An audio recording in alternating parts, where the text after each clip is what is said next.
yarmiga kelsa yiqilish kerak. Hali ana yarmiga keldi. Yarmidan o'tgan paytda yiqilyapti.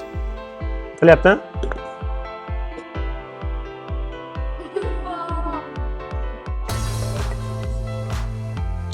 Ichida oddiy suv bor edi. Bu nima uchun muvozanatda turdi? Chunki ichida og'irlik markazini sun'iy ravishda chekkaga surib qo'yganmiz. Og'ir narsa bor ichida. Ha bundachi? Hech narsa yo'q.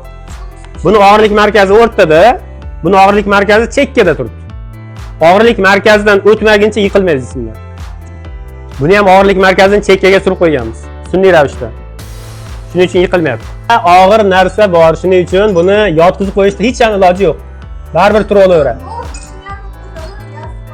Ustidan bostirib qo'ysangiz turadi, qo'yib yuborsangiz yana turaveradi. Sababi tagida og'ir narsa bor. Og'irlik markazi asosda, pastda, ancha pastda. Bu yiqilish uchun pastga bosish kerak.